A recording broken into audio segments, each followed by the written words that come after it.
corresponde a la unidad 5, donde estamos viendo algunos temas de economía y sociedad fronteriza. Los temas de esta clase son la hacienda colonial y la sociedad fronteriza. La bibliografía específica es el libro El Fuerte de la Hacienda, Historia de la Frontera Colonial, y como bibliografía general, el artículo de Enrique Florescano, especialmente, y también de McClough, Murdo y de Magnus Mord. Un estudio general muy bueno donde ve las instituciones económicas, las relaciones con la mano de obra y las políticas, es el libro de Daniel Santamaría sobre Jujuy colonial.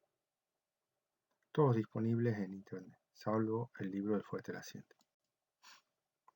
Los contenidos corresponden a definir lo que es la frontera colonial al norte del Río de la Plata.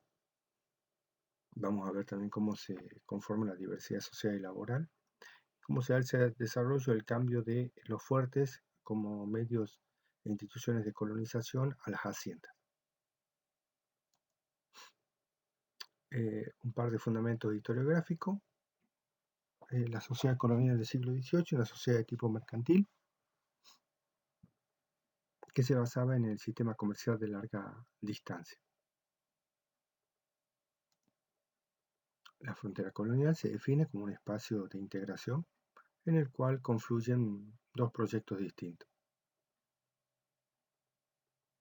El carácter bélico y violento de la frontera tiene que ver con que los proyectos son distintos, pero ambos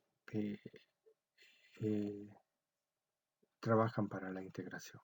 De allí la conformación de una sociedad mestiza y multifuncional. Ello da lugar a que haya una resistencia, una dominación colonial que genera conductas de adaptación y resistencia.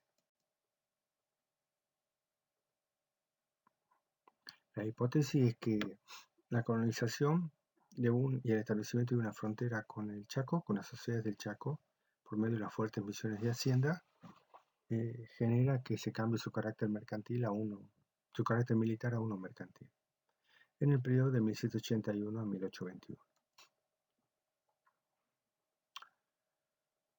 No es toda la cuestión de los estudios al respecto, discute los conceptos de tardo colonial para referirse a este periodo, al final del 18 y comienzo del 19. También esa conceptualización del sur de Charcas asociado a estudios etnohistóricos del siglo XVII y que ya para el XVIII están en duda. Más bien habría que hablar de un espacio intermedio entre dos polos de tensión, uno Lima y el otro Buenos Aires. Otras fronteras vecinas a la frontera del Chaco de Jujuy es la de Charcas, en la zona oriental, vecina, o sea, la frontera del vecindario de Santa Cruz de la Sierra de Tarija. Otra va a ser la de Buenos Aires y su frontera con la Pampa, con la Campaña, y otra todo el Tucumán con el río Salado.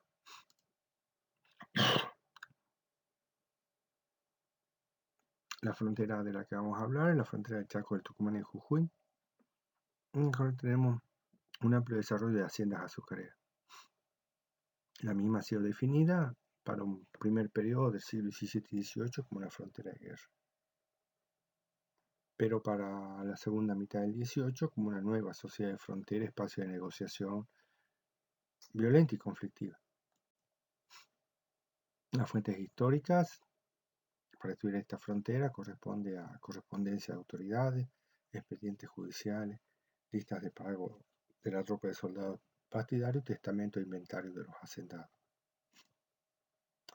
Respecto al periodo histórico, este es el periodo histórico que vamos a analizar, el que va desde la expulsión de los jesuitas a un periodo de crisis y rebeliones, hasta 1821 cuando desaparece la hacienda.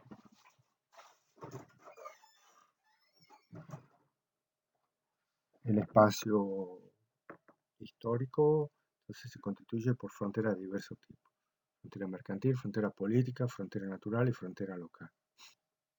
La frontera mercantil reconoce en el siguiente mapa, ¿sí?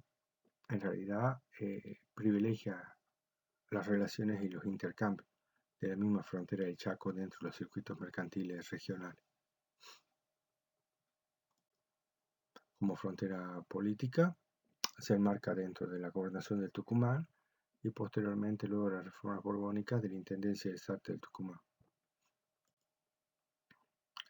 El espacio fronterizo también es de tipo natural, ¿sí? Se constituye por llanos, pampas y zonas selváticas. También hay que reconocer, para relativizar el concepto de frontera, que hay una frontera interna con los valles, quebradas y punas. Se trata de una frontera móvil, se va moviendo en los distintos momentos históricos, por lo menos en 3 grandes líneas fronterizas, en las etapas que están consignadas ahí. En esta frontera se desarrollan diversos tipos de políticas de guerra, políticas asistencialistas. Entre las políticas de guerra tenemos las medidas de entradas militares, casas de indígenas, fundación de ciudades, instalación de fuertes y piquetes, la creación de misiones y la concesión de mercedes de tierra a los vecinos conquistadores. En esta frontera encontramos una gran diversidad entre soldados, indios y comerciantes. ¿A qué nos referimos con una sociedad diversa? A una sociedad en la cual tenemos autoridades militares, sentados, mayordomos de diversos tipos, hispanos, peninsulares, criollos. También los soldados son diversos. Encontramos a mestizos, de negros e indios e indígenas. Los trabajadores también lo son, mestizos e indígenas. Y los indígenas también. La diversidad comprendiendo lo que son neófitos, nuevos fieles de la reducción y no reducidos, tobas y wichí.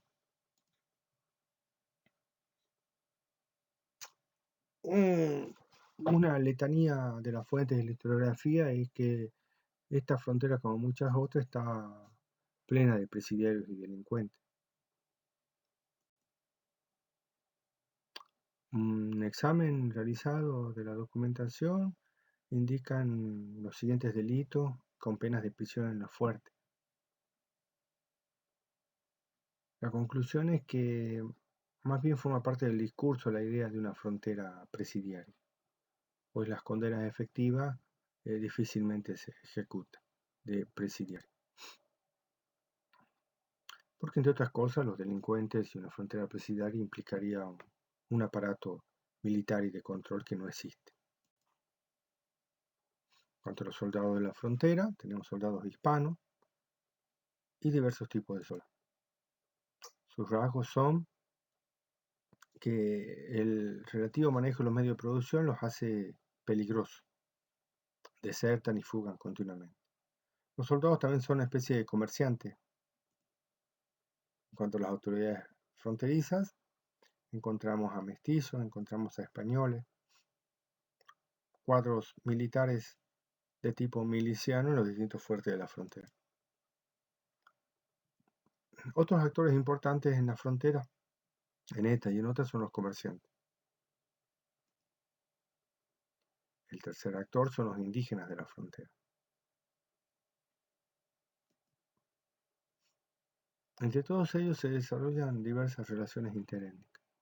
En particular, entre los indígenas tenemos relaciones entre indios de adentro e indios de las reducciones, en lo cual a veces se alternan estas definiciones. Los hispanos perciben en este periodo que es conveniente que los indios tengan cierto control de los medios de producción. En ese sentido, aceptan el mieleo, una práctica tradicional que descarga el costo de reproducción de la mano de obra en la propia mano de obra indígena. Con este planteo terminamos esta primera parte de esta clase de la unidad 5. Muchas gracias.